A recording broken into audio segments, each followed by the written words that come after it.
So good evening. This is wild camp number something or other.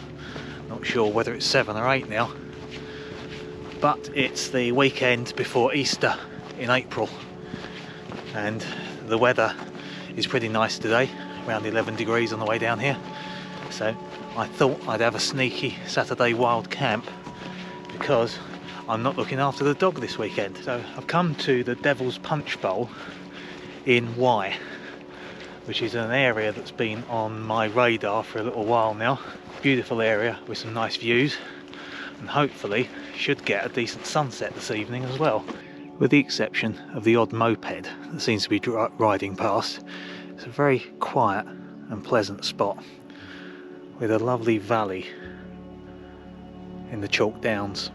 My spot that I'm heading to this evening is down on the eastern flank of this valley, and it should be somewhere up over there, somewhere down that flank over there, up in those trees. But it's been quite a while since I scouted it. I can't actually remember exactly where it is. I do remember it's well off the beaten path. Unexploded bombs in this area. I have to avoid playing with anything that's metal then. Tussocky grass and a camber isn't particularly easy going on the poor old ankles, and because it's a relatively nice day, I've not worn boots, just worn shoes. Not sure whether the camera will really pick up this. It's actually quite steep going down to the base of the valley down there. I think you could run down there pretty smartish if you went down. I guess it must be about 45 degrees. And up at a slightly shallower angle on the other side. So long as those clouds stay away from the horizon, should be in the optimal position for a lovely sunset tonight. In the meantime, I'll make my way down this very basic path at the top of the slope. This is all open access land, so I am allowed to be here. It's just that this isn't one of the formal footpaths. It's more of a livestock track. So I didn't actually film my last outing because it wasn't really a wild camp.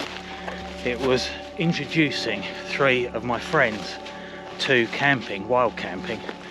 A couple of them were already seasoned campsite campers, the other one not so much. And we went down to a campsite on the south coast overlooking the White Cliffs and the Channel. And a couple of weekends ago we went down there, had a boys' night out down the pub and then back up to the campsite. And because it was a campsite, we were allowed to have a fire, which was very pleasant. Of course, not something that you should be doing when you're on public land. Now I think this might be the spot I scouted out. It's one of the few flat areas on this slope.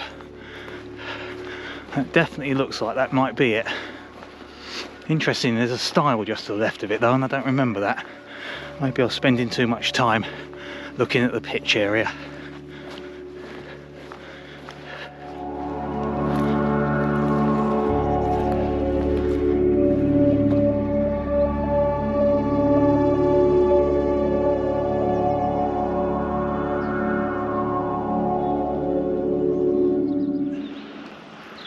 Still going to be an hour, a bit over an hour until sunset, so it's definitely too early to pitch up at the moment. So what I think I might do, try and get the drone up, see if I can get some shots. Hopefully the sun will come out from behind those clouds and give us some lovely golden hour light. According to legend, if you walk around the Kneading Trough 7 times and then drink from the natural spring, which is near where I camped, you will see the devil. I'm not entirely sure that that's true though. The Kent chalk was formed at the bottom of a shallow sea in the Cretaceous period, when all of the organisms fossilised and were compressed out on the seabed. Then, around 20 million years ago, at the same time the Alps were formed, the Kentish chalk was pushed up in a huge dome which covered most of the southeast of England. Over the coming years, the top of this chalk dome was being eroded away, with the north and south downs forming the decapitated rim of the dome, like biting the top off of a Cadbury cream egg, with the Weald of Kent forming the creamy filling. Dry valleys, as they're known, such as the one I'm on now, were formed by the meltwater during the last ice age. With a permafrost deep underground, the water couldn't permeate downwards and instead ran off of the chalk rim. This chalk rim, incidentally, is called a scarp, so it's quite appropriate I've got my Scarp1 tent on the chalk scarp. This runoff water carried the chalk with it and formed these valleys, which are now dry valleys. Now the permafrost has gone, any water that falls in this area now just permeates straight down into the porous chalk and no longer forms the rivers. So these gullies are now called dry valleys. This British Geological Survey diagram clearly shows the decapitated rim of this original chalk dome and how extensive it was over the southeast of England. And you can see the rim along the North Downs and the South Downs, and then the creamy filling of the high Weald in the middle, all around the Ashford, East Grinstead, Tunbridge Wells area.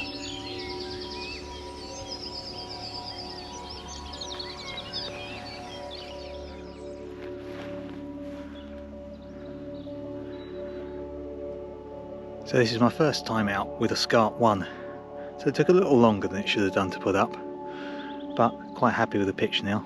It's also on a little bit of a slope, but then again there's nowhere really particularly flat up here. Done a couple of very minor mods to it before I even used it. First one, I've seen lots of people do this, put a bungee strap on the outside so that the crossover poles clips don't flap around in the wind. Also a little bit of paracord on these tie-out points just to stop the sides flapping around in the wind as well. And inside, so on the inner door where there was just a tie, what I've done is tied a loop or sewn a loop in the cord on one side, and on the other side I've put a bungee lock, a toggle. So all I have to do now, roll the inner door up and put the toggle through the loop that I've sewn up. Saves having to tie it. Now whilst my pitch is in quite a nice spot overlooking the sunset, it does seem to have been something of a livestock toilet at some point, and there's quite a lot of dried, crusty poo around the place. Kick some of it out of the way, but at least while it's dry it shouldn't be too much of a problem. And I have got a tarp down, as well as a homemade polycrow ground sheet, and then the bathtub, so I shouldn't really have any problem with poo ingress into my tent, fingers crossed anyway. Unfortunately, being fairly new to this wild camping malarkey, I can never remember where everything is in my bag. I always end up rummaging through all of the various pockets to try and find things. Now trying to find the mini pump. Hey, got it. Now I've actually bought myself a new rucksack, Sierra Designs Flex Capacitor, which doesn't have very many pockets, so I'm going to have to stop sticking things in pockets and start putting them in a known place in the main part of the bag. So, Flex Tail Gear Mini Pump saves all that effort of blowing up your mattress. Thermarest Neo Air X-Therm, really comfortable, really warm, unlike sleeping on a crisp packet. No, it's not really, doesn't make very much noise at all. Either that or my earplugs help.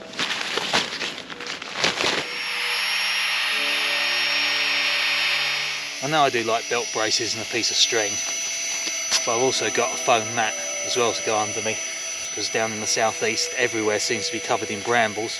Saves any brambles puncturing my airbed. Better safe than sorry. While my water's heating up, I'll just show you one thing inside my tent. What I've done is I've got some silicone carpet underlay, a couple of bits of it on the tent floor, and then on top of my foam mat, and it stops all your sleeping stuff from moving around. This tent, when I seam sealed it, I did put silicone strips in the bottom, so this tent is actually really quite grippy anyway. But in any tent that doesn't have silicone strips on the bottom, it might be worth you getting some of this underlay, and it stops everything from moving about overnight. So, Adventure Foods chicken curry this evening, and using the Outkit brew kit on a little Outkit aluminium table. I like Outkit. And just watching the sun go down.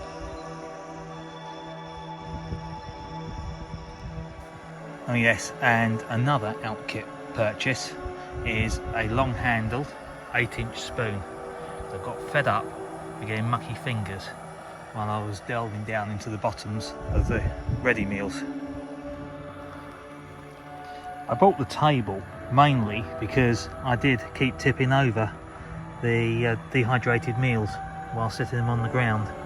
So at least with the table, the meal stays upright when you pour the water in it, and you don't lose half your dinner. Good idea really. And it only weighs 100 grams or so. So the sun is just about to dip below the horizon. It is 7:39 and I'm now going to open my beer, because that's what you should do when the sun goes down.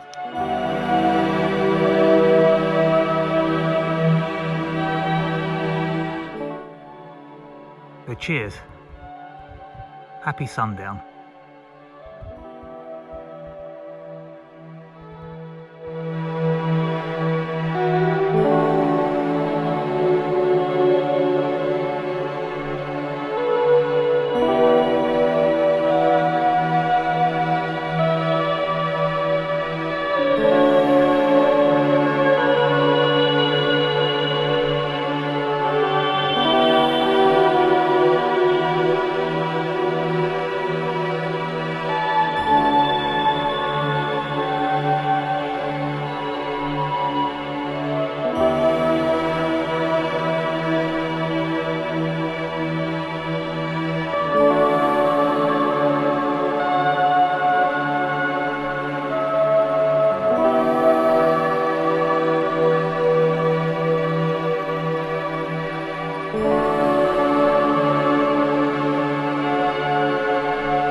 Boiling water, that must mean it is coffee time. Best drink of the day.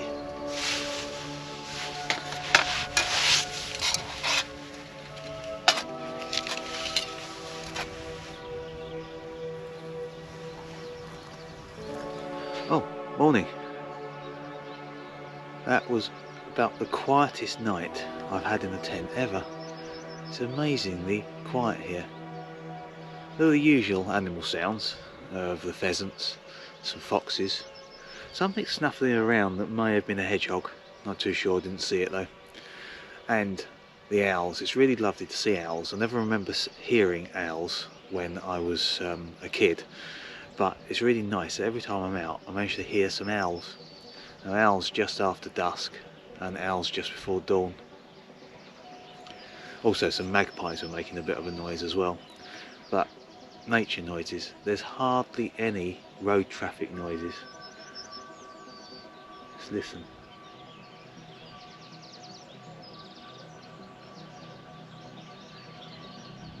Delightful.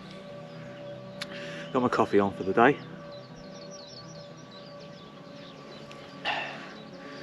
Tried using Taylor's coffee bags this time rather than bringing the AeroPress Go with me, which is a bit of a faff. And they're okay. They're better than the Starbucks lattes that I've got. But then again, they were caramel lattes, that I bought by accident because I didn't read what was on the packet. So a little bit too sweet for my liking. But the Taylor's coffee bags are simple to do and quite tasty, reasonable cuppa.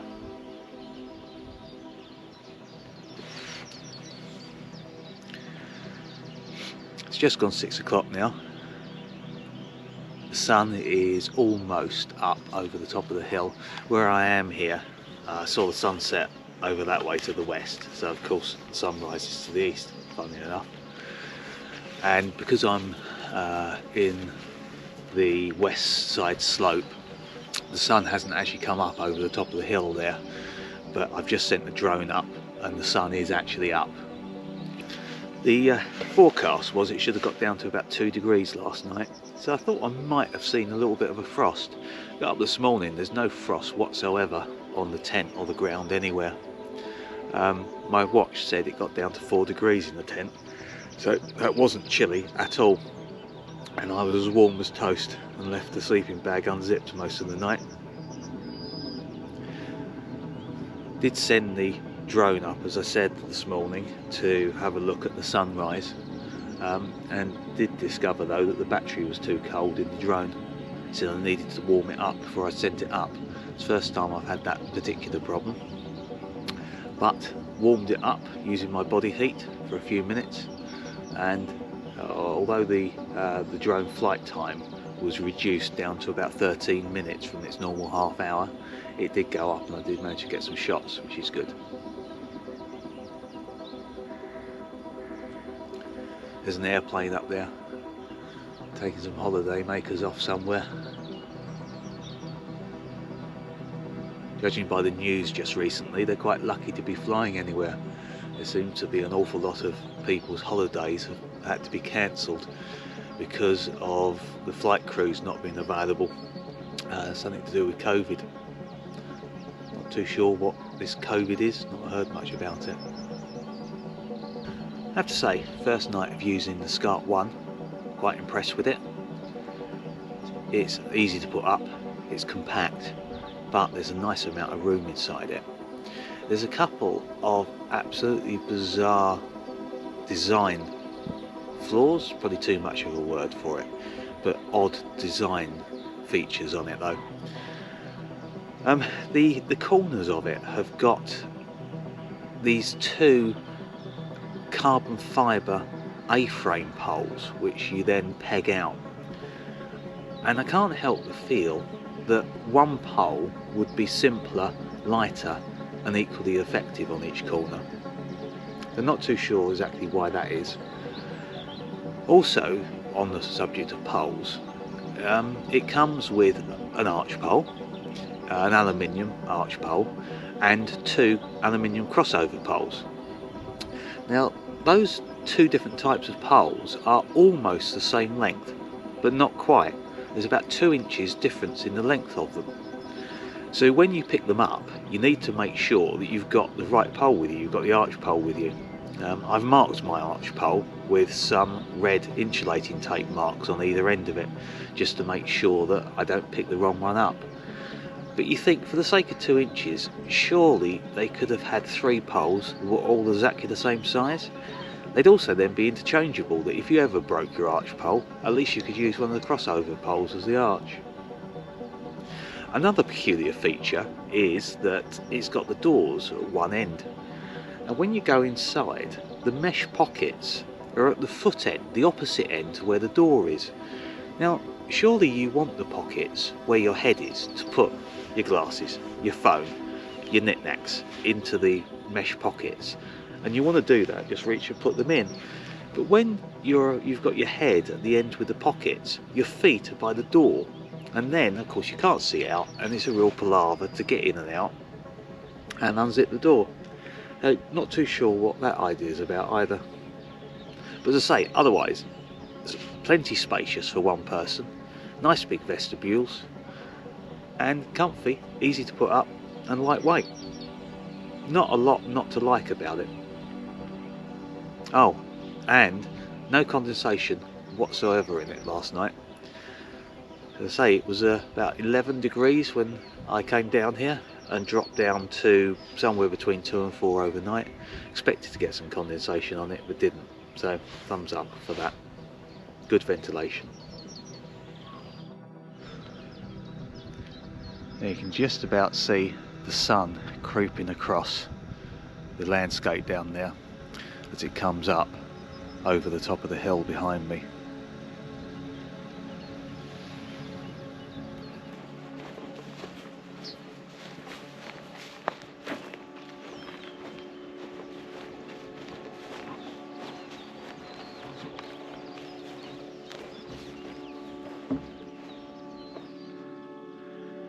Okay, so this is my spot. Leave no trace. It is a beautiful view.